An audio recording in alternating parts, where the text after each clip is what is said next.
Cyber security threat. एक cyber security threat एक ऐसा मेलिशियस अटैक का पॉसिबिलिटी को रेफर करता है जिसके पीछे का मकसद अनलॉफुली डेटा एक्सेस करना, डिजिटल ऑपरेशंस को डिसरप्ट करना या इंफॉर्मेशन को डैमेज करना हो सकता है। ये साइबर थ्रेट्स कहीं से भी ओरिजिनेट कर सकते हैं, including corporate spice, hacktivist, terrorist groups, hostile Nations and states, criminal organisations, loan hackers या वेंचफुल एम्प्लॉयज। इन रिसेंट ईयर्स में बहुत से हाई प्रोफाइल साइबर अटैक्स हुए हैं जिसकी वजह से बहुत से सेंसिटिव डेटास एक्सपोज भी हुए थे।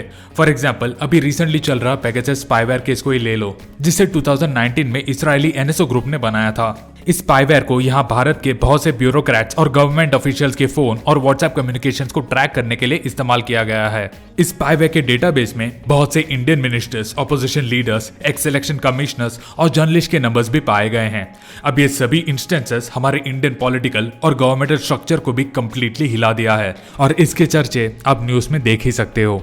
अब ये साइबर थ्रेट यहाँ भारत में पॉसिबल हुआ क्योंकि हम इंडियंस को डेटा सिक्योरिटी की कुछ पड़ी ही नहीं है। फर्क क्या पड़ता है, राइट? अब इसमें गवर्नमेंट का रोल है कि नहीं, ये मैं डिस्कस नहीं करना चाहता, बट हाँ, आज के इस अल्ट्रा इवॉल्व साइबर कम्युनिटी के जमाने में हम तैयार रह सकते थे। अब चाहे वो टेक्निकल सेफगार्ड्स हो, इंक्रिप्टेड ऑथेंटिकेशन फायरवॉल्स हो, एटलीस्ट कुछ तो हो। चलो नेवर माइंड, हम अपने काम पर ध्यान देते हैं। तो बेसिकली इन साइबर अटैकर्स का काम होता है एक इंडिविजुअल या एक कंपनी या कोई ऑर्गेनाइजेशन के सेंसिटिव डेटा को चुराना या फिर उनके सर्वर्स में एक्सेस गेन करके उनके फाइनेंशियल अकाउंट्स के साथ मनी हाइस्ट खेलना। दोस्तों, तो आज हम इस वीडियो में कुछ 5 टाइप के साइबर अटैक्स के बारे में डिस्कस करेंगे जिससे हमें और अपने पर्सनल इन्फॉर्मेशन को खतरा हो सकता है। दोस्तों, वीडियो को एंड तक देखना क्योंकि ये इन्फॉर्मेशन आपके लिए बहुत मददगार साबित होगा। हमारे इस लिस्ट का पहला साइबर अटैक है फिशिंग। अब ये फिशिंग अटैक्स यहाँ भारत में बहुत कॉमन है और मैं श्योर हूँ आप सबको एटलीस्ट साल में एक बार तो कोई पप्पू प्राइवेट लिमिटेड से मेल या कॉल आया होगा। और दोस्तों, एक्चुअल में भी ये कुछ ऐसे ही काम करता है जिसमें mass amount of fraudulent emails भेजा जाता है उन बेचारे अनसस्पेक्टिंग अनअवेयर यूजर्स को disguised as a mail coming from a reliable source. ये फ्रॉड ईमेल्स भी अक्सर दिखने में लेजिट एक ट्रस्टेड ओरिजिनल सोर्स से आया जैसे दिखता है, बट इसे रिसीव करने वाले को एक मेलिशियस फाइल या एक ऐसे डिजाइन स्क्रिप्ट से लिंक कर देता है जो अटैकर्स को तुम्हारे सिस्टम में एक्सेस दे देता है टू कंट्रोल इट और टू इंस्टॉल मेलिशियस स्क्रिप्ट्स और फाइल्स या यूजर इन्फॉर्मेशन एक्सट्रैक्ट करने के लिए, like financial info and many more. दोस्तों, अब इन फिशिंग्स के भी कुछ टाइप्स होते हैं, like spear phishing, whaling and pharming. इस साइबर अटैक्स के लिस्ट में सेकंड है man in the middle attacks. ये अटैक तब होता है जब एक अटैकर एक 2 पार्टी ट्रांजैक्शन को इंटरसेप्ट करता है, inserting themselves in the middle. अब यहाँ से साइबर अटैकर्स डेटा को चुराते हैं और उसे मैनिपुलेट करते हैं बाय इंटरप्टिंग ट्रैफिक। इस टाइप का अटैक यूजुअली एक नेटवर्क की कमजोरी को एक्सप्लॉइट करता है, such as unsecured public WiFi, जिसमें अटैकर खुद को विजिटर का डिवाइस और नेटवर्क के बीच में लगा देता है। इस तरह के अटैक का प्रॉब्लम यह है कि it is very difficult to detect one, क्योंकि विक्टिम को लग रहा होता है कि उसका इन्फॉर्मेशन लेजिटिमेट डेस्टिनेशन की तरफ जा रहा है। ये man in the middle attacks carry out करने के लिए अक्सर फिशिंग या मालवेयर अटैक्स का भी जरिया अपनाया जाता है। थर्ड है डिनायल ऑफ सर्विस और डॉस अटैक। ये डॉस अटैक सिस्टम, सर्वर्स या नेटवर्क्स को ट्रैफिक से ओवरलोड करके काम करता है with all the resources and bandwidth. इसका नतीजा पूरा सिस्टम ऐसा रेंडर हो जाता है कि इट्स अनएबल टू प्रोसेस और ये रियल ओरिजिनल रिक्वेस्ट को भी फुलफिल नहीं कर पाता। अब इन डिनायल ऑफ सर्विस या डॉस अटैक्स के साथ ही एक और टाइप का अटैक होता है, that is distributed denial of service या डीडॉस अटैक्स। ये डॉस अटैक सिस्टम के रिसोर्सेस को सैचुरेट कर देता है, जिसका गोल होता है सिस्टम के सर्विस रिक्वेस्ट के रेस्पॉन्सेस को प्रिवेंट या डिले करना।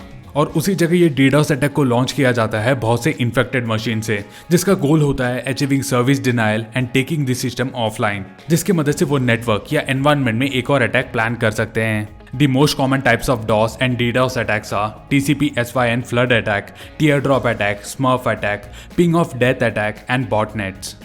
फोर्थ है SQL injections. ये अटैक तब पॉसिबल होता है जब अटैकर एक मैलिशियस कोड को सर्वर में इंसर्ट कर देता है using SQL, a server query language, forcing the server to deliver protected information. इस टाइप के अटैक में अटैकर यूजुअली मैलिशियस कोड को कोई अनप्रोटेक्टेड वेबसाइट के कमेंट में या सर्च बॉक्स में सबमिट करता है। सिक्योर कोडिंग प्रैक्टिसेस जैसे कि पैरामीटराइज्ड क्वेरीज यूज करना is an effective way to prevent SQL injections. जब एक SQL कमांड एक पैरामीटर को यूज करता है instead of inserting the values directly, ये बैकएंड में मैलिशियस क्वेरीज को रन करने अलाउ करता है। मोरओवर ये SQL इंटरप्रेटर इस पैरामीटर को बस एक डेटा के तौर पे यूज करता है without executing it as a code. इस साइबर अटैक्स के लिस्ट में फिफ्थ और लास्ट है मालवेयर्स। ये मालवेयर टर्म में बहुत से टाइप ऑफ अटैक्स को इंक्लूड किया जाता है, like spyware, viruses and worms. ये मालवेयर आपके सिस्टम के कमजोरियों का फायदा उठाता है टू ब्रीच अ नेटवर्क। जब एक यूजर जाने अनजाने में एक प्लांटेड डेंजरस लिंक या कोई ईमेल अटैचमेंट में क्लिक कर देता है, जिसे फिर उनके सिस्टम में मैलिशियस सॉफ्टवेयर को इंस्टॉल करने के लिए यूज किया जाता है। अब देखते हैं कि ये मालवेयर और मैलिशियस फाइल्स आपके कंप्यूटर सिस्टम के अंदर क्या क्या कर सकता है। पहला, ये आपके एक्सेस को डिनाई कर सकता है to the critical components of the network. दूसरा, ये आपके हार्ड ड्राइव के डेटा को रिट्रीव करके उसमें से इंफॉर्मेशन चुरा सकता है। तीसरा, ये आपके सिस्टम को डिसरप्ट करने से लेके उसे फिर कभी यूज न करने लायक रेंडर कर सकता है, मेकिंग इट कंप्लीटली इनऑपरेबल। इस प्रोसेस के लिए बहुत से टाइप के मालवेयर यूज किए जाते हैं, like viruses, trojans, worms, ransomware, spyware etcetera. दोस्तों, ये टॉपिक इतना इंटरेस्टिंग है कि इसके ऊपर हम और एक वीडियो बना सकते हैं। तो दोस्तों, ये था कुछ साइबर अटैक्स के टाइप्स जिससे हमें अपने रियल लाइफ में सतर्क रहना है। और देखो यार, आपको कोई भी प्रॉब्लम्स फेस नहीं करना पड़ेगा अगर आप साइबर थ्रेट से अलर्ट रहते हो। और अलर्ट होने का पहला स्टेप है इसके बारे में अपना नॉलेज बढ़ाना। सो आई होप आपको ये इन्फॉर्मेशन यूजफुल लगा हो। इफ यस, प्लीज इस वीडियो को लाइक और शेयर करना और मुझे कमेंट में बताना कि आप इस साइबर अटैक्स पर इसका पार्ट 2 देखना चाहोगे।